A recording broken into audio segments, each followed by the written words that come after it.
فأعوذ بالله من الشيطان الرجيم بسم الله الرحمن الرحيم سبحان الذي أسرى بعبده ليلا من المسجد الحرام إلى المسجد الأقصى الذي باركنا حوله لنريه من آياتنا إنه هو السميع البصير.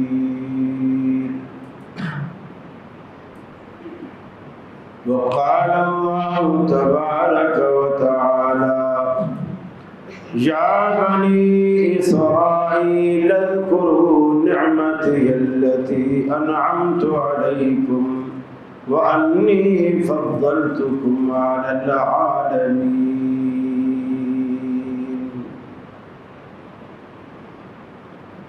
یہ مقصد ہے کہ دنیا سے جہالت دور ہو جائے، کلام اللہ سے مومن کا دل پر نور ہو جائے.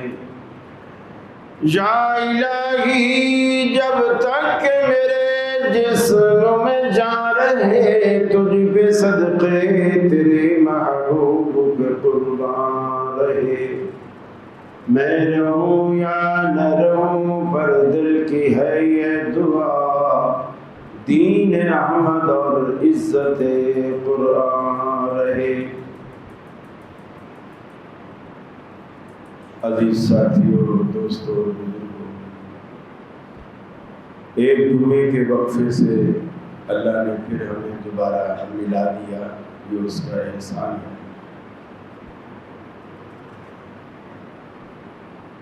اس وقت مسلمان ایک بہت بڑی آزمائش سے گزر رہے ہیں. اللہ تعالیٰ یہ بھی دیکھ رہا ہے کون زبانی جمع خرچ کر رہا ہے اور کون حقیقتاً مسلمانوں کا بالخصوص فلسطینیوں کا خیر خواہ ہے. یہاں کئی مسئلے ہیں. فلسطینیوں کی مدد کا بھی ایک مسئلہ ہے. مسجد اقصیٰ جسے قبلہ اول کہتے ہیں، اس کی آزادی کا بھی ایک مسئلہ ہے. اور یہودیوں کی سرکوبی کا بھی ایک مسئلہ ہے. اور یہودیوں کے مظالم سے فلسطینیوں کو نجات دلانے کا بھی ایک مسئلہ ہے. بہت سارے مسائل ہیں جس میں ہم گھرے ہوئے. نبی کریم صلی اللہ علیہ وسلم نے کچھ جگہوں کی فضیلت بیان کی. آپ فرمایا کہ وہاں دجال نہیں آئے گا. ایک فرمایا مکے میں دجال نہیں آئے گا، مسند احمد کی روایت ہے. مکے میں دجال نہیں آئے، مدینے میں دجال نہیں آئے، مسجد اقصیٰ میں جسے آپ ارض مقدس بھی کہتے ہیں، یہاں دجال نہیں آئے گا، اور کوہ طور پر بھی دجال نہیں آئے گا. یہ 4 جگہ رسول اکرم صلی اللہ علیہ وسلم نے بیان کی. پھر کچھ جگہوں کی اللہ کی نظر میں اتنی عظمت ہوتی ہے، اتنی بڑائی ہوتی ہے، اتنا رتبہ اور مقام ہوتا ہے کہ اگر بندہ ان جگہوں پہ پہنچ جائے اور پہنچ کر اللہ کا کوئی ذکر کر لے، نماز پڑھ لے، تو اللہ تعالیٰ ان کے اجر اور ثواب کو کئی گنا بڑھا دیتا ہے. آپ نے فرمایا اگر کوئی شخص بیت اللہ میں یعنی مسجد حرام میں مکہ میں کوئی جا کے اگر نماز پڑھے تو اللہ تعالیٰ اس کو 1,00,000 نماز شمار کرتا ہے۔ پھر آپ نے فرمایا میری مسجد یعنی مسجد نبوی، لوگوں میں مشہور ہے کہ جی مسجد نبوی میں نماز پڑھو تو 50,000 نمازوں کا ثواب، ایسی کوئی روایت نہیں۔ نبی کریم صلی اللہ علیہ وسلم نے فرمایا میری مسجد یعنی مسجد نبوی میں اگر کوئی پہنچ جائے اور وہ نماز پڑھے تو اسے 1,000 نماز کا ثواب ملتا ہے۔ بیت اللہ میں 1,00,000 اور مسجد نبوی میں 1,000۔ بہت سارے حاجیوں کو یہ غلط فہمی ہوتی ہے کہ جی 40 نمازیں تو مدینے میں پڑھنی پتہ نہیں کس نے پٹی پڑھا دی ہے۔ یہ مسئلہ کسی بھی حدیث کی کتاب میں نہیں اور نہ کسی فقہ والے امام نے لکھا ہے کہ مدینے میں جاؤ تو 40 نمازیں وہاں پڑھنی ضروری ہیں، اس لیے کہ مدینے کا حج سے یا عمرہ سے کوئی لینا دینا نہیں، کوئی تعلق ہی نہیں۔ اب بیت اللہ میں آپ بیٹھے ہیں تو 1,00,000 نماز کا ثواب پاتے ہیں، وہاں بیٹھے ہیں تو آپ 1,000 نماز کا ثواب پاتے ہیں۔ زیارت الگ چیز ہے، زیارت کے لیے بھی اللہ کے رسول نے فرمایا 3 مسجدوں کی طرف آپ زیارت کی نیت سے، دیکھنے کی نیت سے، وزٹ کی نیت سے آپ صرف 3 مسجدوں کے لیے رخت سفر باندھ سکتے ہیں۔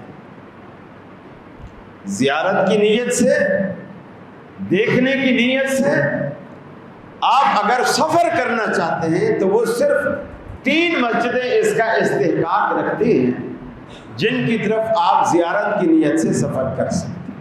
ایک فرمایا بیت اللہ مسجد حرام، دوسرا فرمایا میری مسجد مسجد نبوی، تیسرا فرمایا مسجد اقصیٰ جسے آپ بیت المقدس کہتے ہیں۔ اور بیت المقدس میں رسول اکرم صلی اللہ علیہ وسلم نے فرمایا اگر کوئی نماز پڑھتا ہے تو اسے 10,000 نمازوں کا ثواب ملتا ہے۔ بیت اللہ میں 1,00,000، مسجد نبوی میں 1,000، بیت المقدس میں 10,000۔ وہاں اگر کوئی نفل پڑھتا ہے یا نماز پڑھتا ہے تو اللہ تعالیٰ اسے 10,000 نمازوں کا ثواب دیتا ہے۔ زیارت کی نیت سے بھی انہی 3 مسجدوں کی طرف جانے کا حکم اور اجازت ہے، بیت المقدس، مسجد نبوی اور بیت اللہ۔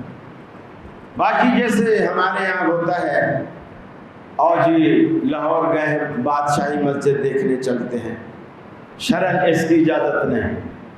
اور جی کراچی آئے ہیں اور جی گول مسجد دوبا مسجد دیکھنے چلتے ہیں، شرعاً اس کی کوئی اجازت نہیں۔ اس کے لیے علماء یوں ایک جواز پیدا کرتے ہیں کہ آپ دل میں مسجد کے دیکھنے کی نیت نہ رکھیں، کوئی ایک نماز آپ وہاں پڑھیں۔ مثلا جی آج ہم مغرب کی نماز جو ہے طوبہ مسجد پڑھیں، ٹھیک ہے، آپ یار دوست چلے گئے، وہاں ظاہر بات ہے جب آپ نماز پڑھنے وہاں جائیں گے وہ آپ کو نظر بھی آئے گی، آپ دیکھ بھی لیں گے۔ بعض علماء اس کے جواز کا یوں ایک فتویٰ دیتے ہیں کہ اس طرح کر لیا جائے تو اس حدیث کی مخالفت سے انسان بچ جائے۔ بیت المقدس ایک ایسی جگہ ہے جس کے آس پاس بہت سارے انبیاء دفن ہیں، بیت اللہ کے آس پاس۔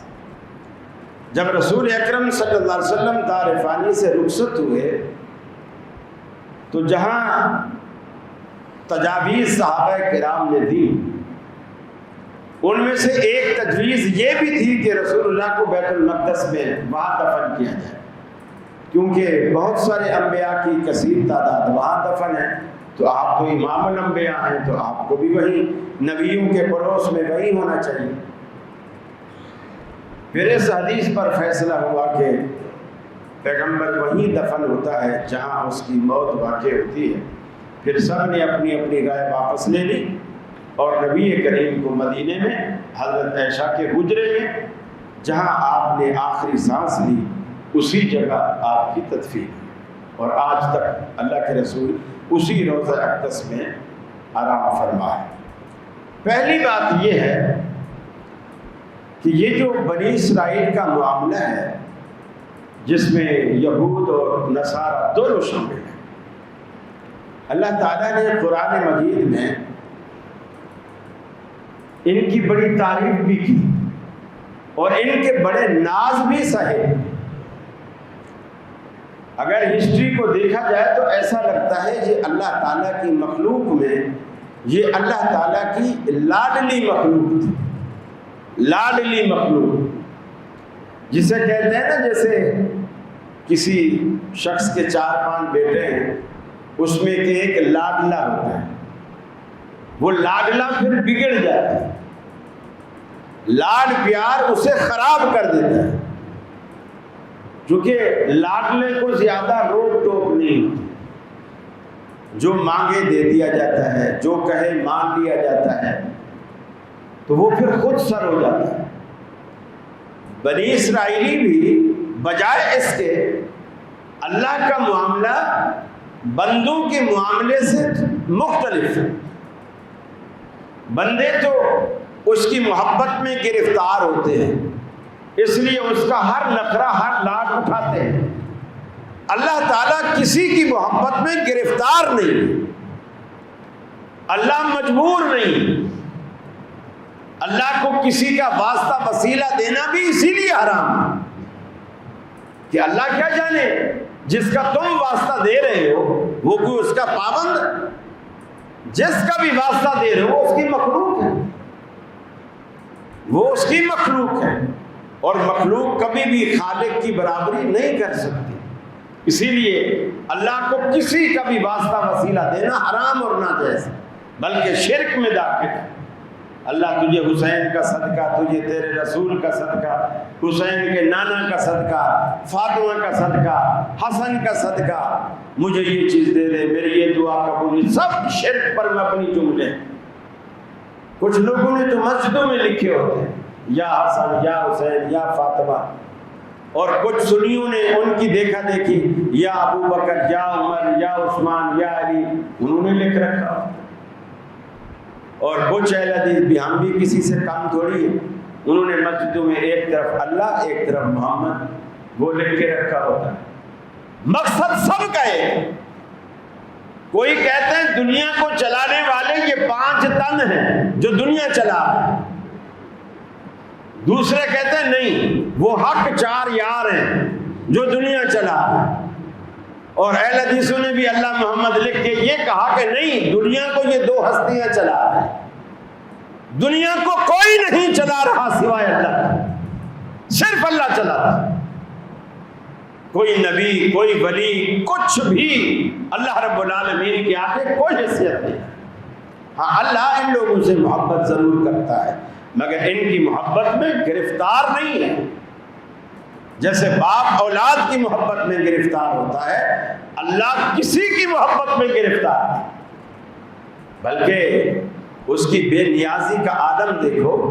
قرآن مجید میں اللہ نے کہا اگر ہمارا پیغمبر جو ہم سے محبت کرتا ہے، ہم اس سے محبت کرتے ہیں، وہ ہمارے قریب ترین ہے، ہماری مخلوق میں نیک ترین بندہ ہے، اگر وہ ہمارے بارے میں کوئی ایسی بات کہے جو ہم نے نہ کہی، پیغمبر کہے اللہ ایسا کہتا ہے اور اللہ نے ایسا نہ کہا ہو، تو قرآن نے بڑی عجیب بات کی، فرمایا ثم لأخذنا منه باليمين، ہم اس پیغمبر کو دائیں سے پکڑ لیں، ثم لقطعنا منه الوتين، ہم اس کا نرخرا اس کی رگ حیات کاٹ دیں، فما منكم من احد عنه عاجزين، تم میں سے کوئی ہم سے پوچھ نہیں سکتا کہ تو پیغمبر کو کیوں ذبح کرتا ہے۔ اللہ اسے کہتے ہیں یہ اس کی طاقت ہے، یہ اس کی پاور ہے، وہ کسی کا مجبور نہیں۔ اللہ تعالیٰ نے بنی اسرائیل کو بڑی چھوٹ دی۔ اللہ تعالیٰ کی محبت میں اور بندوں کی محبت میں یہ بنیادی فرق ہے۔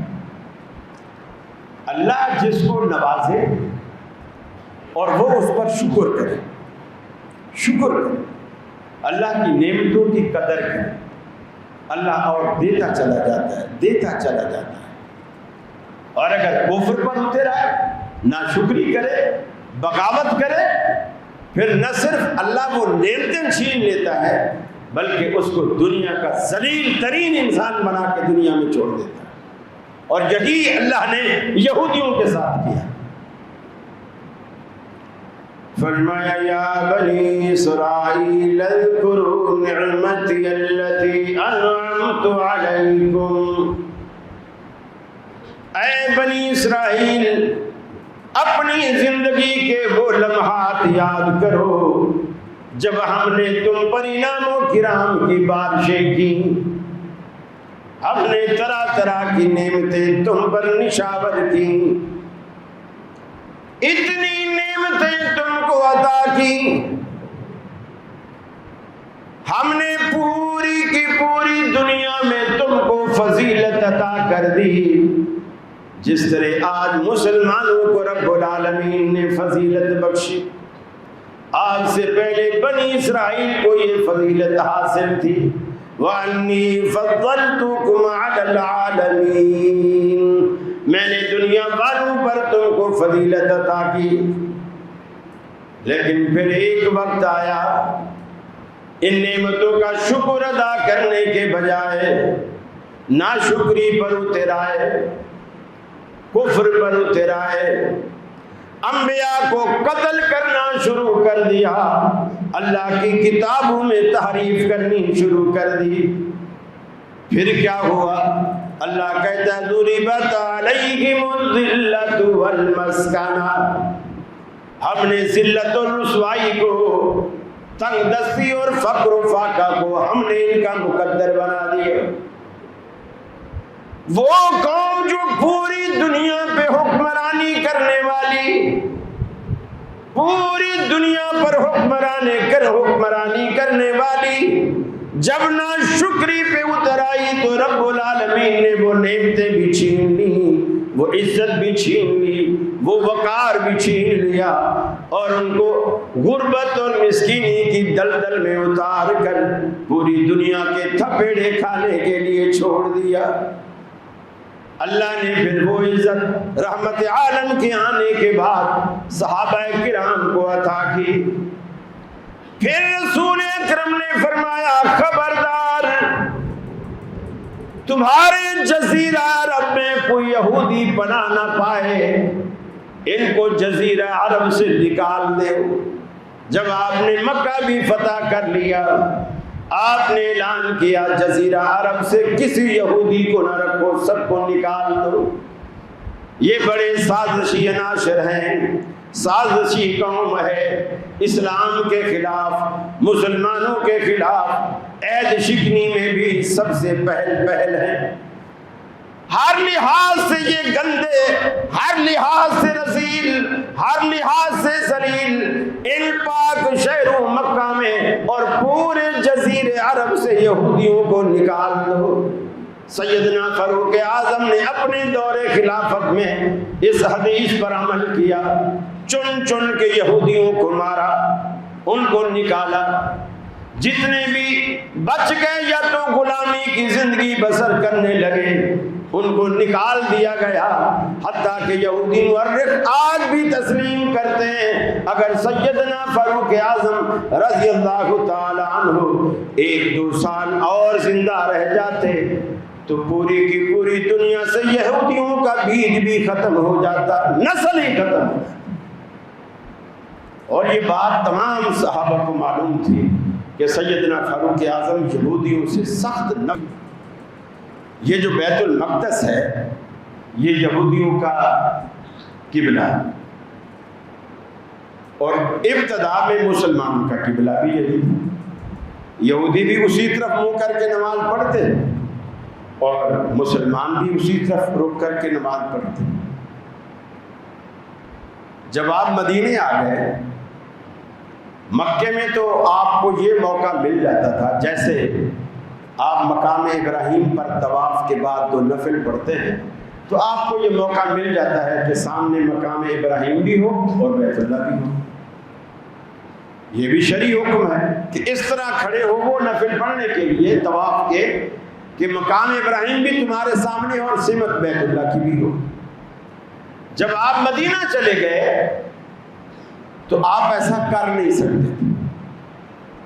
جب آپ مدینہ چلے گئے تو آپ ایسا کر نہیں سکتے تھے، اس لیے کہ جب آپ بیت اللہ کی طرف رخ کرتے، جب آپ بیت المقدس کی طرف رخ کرتے تو بیت اللہ کی طرف بالکل پیٹھ ہو جاتی، بالکل مخالف سمت میں۔ آج بھی جو لوگ حج عمرہ پہ جاتے ہیں، مسجد قبلتین کو دیکھیں آپ، جو اب بیت اللہ والا رخ ہے، بیت اللہ والا جو رخ ہے وہ یہ ایسے ہے جیسے ہمارا محراب ہے، اور جو بیت المقدس والا رخ ہے انہوں نے گیٹ کے اوپر لکھا ہوا ہے، باقاعدہ بورڈ لگا کے گیٹ کے اوپر لکھا ہوا ہے جو بیت المقدس والا رخ ہے وہ ادھر ہے۔ اب آپ یہاں نماز پڑھ رہے ہیں تو بیت اللہ کی طرف پیٹھ ہے اور بیت المقدس کی طرف رخ ہے۔ نبی کریم صلی اللہ علیہ وسلم کے مزاج میں اللہ نے یہودیوں کی مخالفت کوٹ کوٹ کے بھر دی۔ ہم تو فخر محسوس کرتے ہیں نا، ان کی طرح ٹائی لگا لے تو ہم جیسا اپ ٹو ڈیٹ کوئی نہیں، ان کی طرح ہم پینٹ پہن لے ہم جیسا ذرا پڑھا لکھا اور نوجوان کوئی نہیں، ہم متاثر ہوتے ان کے کلچر سے۔ اللہ کے رسول کے دل میں ہر وقت یہودیوں کی مشابہت سے نفرت رہتی تھی، حالانکہ یہ عبادت کا معاملہ تھا اور اللہ نے حکم دیا ہوا، لیکن دل میں یہ بات آ گئی یار یہودی بھی ادھر منہ کرتے ہم بھی ادھر کرتے، پھر ہم میں یہودیوں میں فرق ہے کیا؟ فوراً للچائی نظروں سے آسمان کی طرف دیکھا، فرمایا قد نرى تقلب وجهك في السماء فلنولينك قبلة ترضى۔ اے حبیب پریشان نہ ہوں، ہم بار بار آپ کے رخ زیبا کو آسمانوں میں پلٹتا ہوا دیکھتے ہیں، آپ للچائی نظروں سے ہمیں ہمیشہ اوپر کی طرف منہ اٹھا کے دیکھا کرتے ہیں، آپ کی نظروں میں التجا اور تمنا ہوتی ہے، ہم آپ کی اس التجا کو قبول کرتے ہوئے ہم آپ کا قبلہ وہی قبلہ ابراہیمی کر دیتے ہیں جس کی آپ کے دل میں تمنا ہے۔ حالات نماز میں نماز پڑھتے ہوئے اللہ کے رسول نماز کی حالت میں پلٹ گئے۔ اب یہاں دیکھو حنفی کہتے ہیں نماز میں پاؤں ادھر سے ادھر نہیں ہو سکتا ورنہ نماز ٹوٹ جائے۔ اللہ کے رسول نے نماز کو باقی رکھا، پورے صحابہ گھوم گئے، آپ بھی گھوم گئے، اب امام پیچھے ہو گیا اور مقتدی آگے ہو گئے، اللہ کے رسول صف چیر کر پھر آگے آئے، کیونکہ اب قبلہ اس طرف، پہلے اس طرف تھا تو آپ آگے اس طرف کھڑے تھے، اب قبلہ اس طرف ہو گیا تو آپ کو آگے اس طرف آنا پڑا۔ چلے، یہ تو نہیں فرشتوں نے اٹھا کے رکھا، آپ چلے۔ یہ اپنی طرف سے جو دین میں تبدیلیاں رد و بدل اللہ کو بالکل پسند ہے۔ اللہ کے رسول تہجد پڑھ رہے ہیں، حضرت انس آپ کے پاس آ کے کھڑے ہو گئے، وہ بھی وضو کر کے آئے، انہوں نے سوچا میں بھی تہجد پڑھ لوں آپ کے ساتھ، تو وہ اس طرف آ کے کھڑا ہوا، بائیں طرف، رسول اللہ کے بائیں طرف آ کے کھڑا ہوا جس طرف امام کھڑا ہوتا ہے۔ دو بندے جب نماز پڑھیں یا پڑھائیں جماعت کے ساتھ تو جو امام ہے وہ مقتدی کے بائیں طرف کھڑا ہوگا، مقتدی کے بائیں طرف کھڑا ہوگا، اور جو مقتدی ہے وہ امام کے دائیں طرف کھڑا ہوگا۔ حضرت انس رسول اللہ صلی اللہ علیہ وسلم کی بائیں طرف آ کے کھڑے ہو گئے جس طرف امام کھڑا ہوگا۔ رسول اللہ صلی اللہ علیہ وسلم نے اس کو پکڑا، اس کو پکڑ کے اپنے پیچھے سے گھمایا، اب نماز میں پورا پیچھے گھوم رہا ہے، پیچھے سے گھمایا اور اس طرف لے آئے جس طرف مقتدی کھڑا ہو، اس کی نماز نہیں توڑوائی، نماز میں گھمایا، پیچھے سے پکڑ کے پیچھے سے گھمایا اور اس طرف لے آئے۔ دین بڑا آسان ہے اگر نبی کریم کی زبان اقدس سے لیا جائے۔ مقصد کہنے کا یہ ہے رسول اللہ نے یہودیوں کی مخالفت اتنا پسند کی، حتیٰ کہ محرم میں 10 محرم کا آپ روزہ رکھتے تھے، مدینے میں جا کے آپ کو پتہ چلا یہودی بھی رکھتے ہیں، اور آپ نے سوچا ہے تو یہودیوں کی مشابہت ہو گئی۔ آپ نے فرمایا تم کیوں رکھتے ہو؟ یا رسول اللہ یہ موسیٰ علیہ السلام کو نجات ملی تھی فرعون سے، ہم شکرانے کے طور پر رکھتے ہیں۔ آپ نے فرمایا ہم تو تم سے زیادہ موسیٰ علیہ السلام کے قریب ہیں، یعنی وہ بھی پیغمبر تھے، میں بھی پیغمبر ہوں۔ وہ بھی توحید والے تھے، ہم بھی توحید والے ہیں، ہم زیادہ مانتے ہیں تم سے موسیٰ علیہ السلام۔ صحابہ سے کہا اگر اگلے سال میں زندہ رہا، اگلے سال میں زندہ رہا، دیکھیے جملوں پہ غور کیجیے، اللہ کے رسول کو یہ بھی معلوم تھا ایک وقت ایسا بھی آئے گا میں بھی زندہ نہیں رہوں گا۔ آج آپ کسی کے سامنے کہیں کو تو دیکھیں فوراً کہہ کہ یہ گستاخ، یہ گستاخ، نبی کو کہہ رہے کہ فوت ہو گئے، یہ گستاخ۔ آپ نے خود کہا اگلے سال اگر میں زندہ رہا تو میں 2 روزے دوں۔ پھر آپ نے صحابہ کرام سے کہا صوموا یوم عاشوراء وخالفوا الیہود، 10 محرم کا روزہ رکھو اور یہودیوں کی مخالفت بھی کرو۔ صوموا یوما قبلہ او یوما بعدہ، ایک روزہ یا تو پہلے رکھو یا ایک روزہ بعد۔ میں عرض کر رہا تھا یہ بیت المقدس جو ہے یہ ایک مقدس جگہ ہے، اسی کا ذکر اللہ تعالیٰ نے قرآن پاک میں سورہ بنی اسرائیل کے بالکل ابتدا 15ویں پارے کا بالکل آغاز اللہ نے وہاں کیا، فرمایا سبحان الذی اسری بعبدہ لیلا من المسجد الحرام الی المسجد الاقصی، پاک ہے وہ ذات جس نے اپنے آخری پیغمبر کو سیر کروائی بیت اللہ سے لے کر مسجد اقصی بیت المقدس تک، آپ کو تمام انبیاء کا امام بنایا۔ بیت المقدس کے اندر تمام انبیاء کی روحیں جمع ہیں، حضرت جبریل علیہ السلام بھی جمع ہیں، آدم علیہ السلام بھی جمع ہیں۔ اللہ کے رسول فرماتے ہیں میں سب کو دیکھ رہا ہوں، میرے دل میں یہ بات پیدا ہو رہی ہے کہ آج بابا آدم نماز پڑھائیں گے، آج ابراہیم علیہ السلام نماز پڑھائیں گے۔ میں ابھی سوچ ہی رہا تھا کہ جبریل نے میرا ہاتھ پکڑا اور مصلی پہ کھڑا کر دیا، پوری دنیا کو بتا دیا محمد عربی جس جگہ موجود ہوں امامت کے مصلی کا حق اس کے سوا کسی کو حاصل نہیں، جائے کہ پیچھے پیغمبر ہی کیوں نہ ہوں۔ آج دنیا کے عقیدے دیکھیے، کہیں گے اللہ کا رسول ہر جگہ موجود ہے، ان کی مسجد میں بھی موجود ہے، ان کے منبر کے پاس بھی موجود ہے، ان کے مصلی پر بھی موجود ہے۔ جب نماز کھڑی کرنے کا وقت آئے گا مولوی صاحب بھاگ کر مصلی پہ کھڑے ہو جائیں گے۔ خود اعلیٰ حضرت کا درود ہے، دم بدم پڑھو درود، آقا بھی ہیں یہاں موجود۔ سارے لوگ کھڑے ہو جاتے ہیں، ہاتھ باندھ لیتے ہیں، اعلیٰ حضرت کا لکھا ہوا یہ درود پڑھنا شروع کر دیتے ہیں، کیونکہ اللہ کے رسول کا ادب کرتے ہوئے سارے کے سارے لوگ کھڑے ہو جاتے ہیں۔ مولوی صاحب اعلان کرتا ہے کہ اللہ کے رسول تشریف لے آئے، تم سارے کے سارے ادب میں کھڑے ہو جاؤ۔ اب کوئی مولوی سے پوچھے جب اللہ کے رسول تشریف لے آئے ہیں تو آج تو ہمیں زندگی کی ایک نماز تو ان کے پیچھے پڑھنے دو، کوئی ایک تو بولے نا۔ جب اللہ کے رسول تمہاری مسجد میں آ گئے مولوی صاحب، تمہیں امامت کے مصلی پر کھڑے ہونے کا کوئی حق نہیں، ارے ایک نماز تو ان کے پیچھے پڑھنے دو، نہیں ہوتا۔ یہ سب باتیں ہیں، کتنے باطل عقائد ہیں یہ، ان سے توبہ کیجیے اللہ کے بندو، ان سے توبہ کیجیے۔ آپ جمعہ پڑھتے ہو، مدرسے میں نہیں داخلہ لے سکتے کوئی بات، آپ جمعہ پڑھتے ہو، آپ ٹائم پہ آؤ، وقت پہ آؤ، پوری بات خطیب کی سنو اور بات پلے باندھو، آپ سمجھ کے جاؤ۔ ہم آپ کو قصے کہانیاں نہیں سناتے، لیلا مجنو ہیر رانجھا کے قصے نہیں سناتے، قرآن و حدیث کے حقائق آپ کو سناتے ہیں۔ آپ پلے باندھیں، کبھی گھر میں اکیلے بیٹھ کے سوچا تو کریں نا کہ یار خطیب صاحب نے یہ بات کی تھی، عقل کو لگتی ہے کہ نہیں لگتی، دل کو لگتی ہے کہ نہیں لگتی۔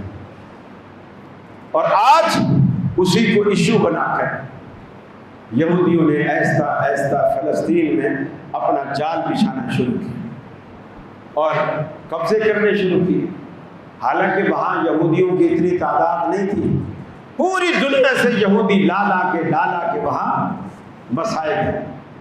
اور اس میں غلطی فلسطینیوں کی بھی ہے، وہ غلطی یہ ہے کہ جب یہودیوں نے اپنے علاقے بسانے شروع کیے، فرض کیا میرا گھر ہے باپ اور میرے پلاٹ کی قیمت فرض کر لیجئے 10 لاکھ، فرض کر لیجئے 10 لاکھ، وہ 50 لاکھ دیتے، وہ 50 لاکھ دیتے، ہر فلسطینی خوشی خوشی اپنا گھر بیچ کے ادھر ادھر باہر نکل جاتے، وہ جگہ چھوڑ دیتے اس لیے کہ پیسہ مل جائے، اور وہ اپنے یہودیوں کا ووٹ بڑھا رہے ہیں۔ ایک دوسری بات، مجھے علماء پہ بھی سچی بات ہے افسوس ہوتا ہے، دنیا میں کچھ علماء حق جو ہمیشہ حق کا ساتھ دیتے ہیں، کچھ علماء سوء جو نہ حق کا ساتھ دیتے ہیں اور حق کی مخالفت کرتے ہیں۔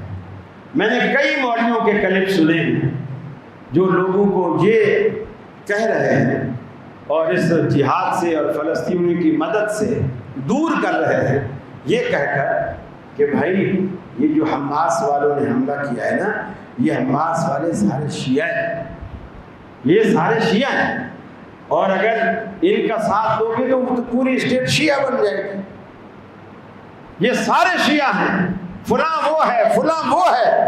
دیکھیے جب یہاں قادیانیوں کے خلاف تحریک چلی تھی نا، قادیانیوں کے خلاف، جب قادیانی کافر قرار نہیں دیے گئے تھے، مسلمان تھے، اس وقت شیعہ، بریلوی، دیوبندی، اہل حدیث سب کی ایک ہی آواز تھی، سب کی ایک آواز تھی کہ جو ختم نبوت کا انکاری ہے وہ کافر، سب کی ایک ہی آواز تھی۔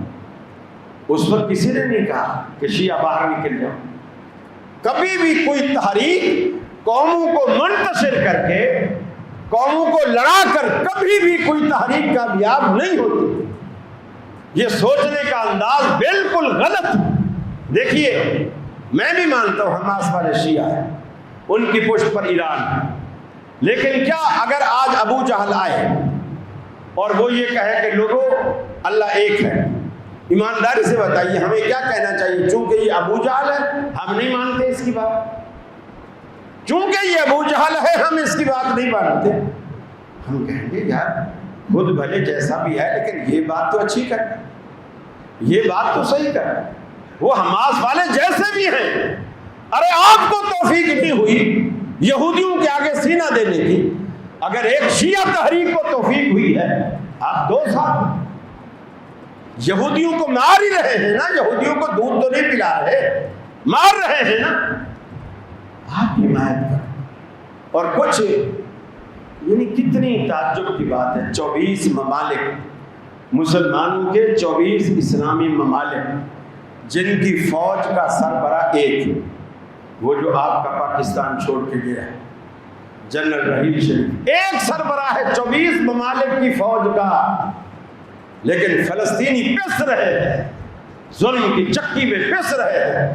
ارے تمہاری یہ قیادتیں اور یہ فوجیں کب اور کس وقت کام ہیں؟ کیوں رکھی ہوئی ہیں؟ ان پر اتنا بجٹ اور اتنا سب کچھ کیوں خرچ ہو رہا ہے؟ آج مظلوموں کو آپ کی مدد کی ضرورت ہے تو آپ زبانی جمع خرچ، ہم ان کے ساتھ ہیں، یہ کہنے سے کیا ہوتا ہے؟ ہم ان کے ساتھ، اس سے کچھ نہیں ہوتا سوائے اس کے کہ تھوڑی اخلاقی مدد مل جائے گی اور کچھ نہیں ہوتا۔ کس طرح ان کے بچے بلک رہے ہیں، بچے شہید ہو رہے ہیں، کتنوں کے اعضاء کٹے پڑے ہیں، ہسپتالوں میں جگہ نہیں ہے، ہسپتال قبرستان کا منظر پیش کر رہے ہیں اور عالم اسلام سویا ہوا ہے۔ میرے بھائیوں، اس سے پہلے کہ اللہ رب العالمین ہم سے پوچھے میرے بندے میں نے تمہیں ہاتھ، تمہیں پاؤں، تمہیں آنکھیں، تمہیں کان، تمہیں زبان، یہ کس لیے دی تھی؟ کس لیے دی تھی؟ دیکھیے اگر مظلوم کہیں پس رہا اور ظالم ظلم کر رہا ہے اور آپ آنکھوں سے دیکھ رہے ہیں پھر بھی آپ چپ ہیں، یہ بھی ظلم، آپ بھی ظالم ہیں، یہ بھی چپ ہے۔ آپ جب چپ ہیں، ظلم کے خلاف آواز نہیں اٹھاتے تو آپ بھی ظالم ہیں، یہ بھی ظلم۔ کہیں بھی زیادتی ہو آپ اس زیادتی کے خلاف آواز اٹھائیں، آواز اٹھائیں اور صاحب اقتدار لوگوں کو با اختیار لوگوں کو آپ ان کے ضمیر کو جگائیں، انہیں غیرت دلائیں کہ یہ آپ کی ذمہ داری ہے۔ میرے بھائی، اللہ سے دعا ہے اللہ رب العالمین ہمیں اس بات کی توفیق دے، ہم اپنے فلسطینی بھائیوں کی مدد فرمائیں، اور اللہ سے دعا بھی ہے کہ اللہ رب العالمین اپنے فضل خاص سے ان کی نصرت فرمائے اور یہودیوں کو نیست و نابود فرمائے۔ وآخر دعوانا ان الحمد للہ رب العالمین۔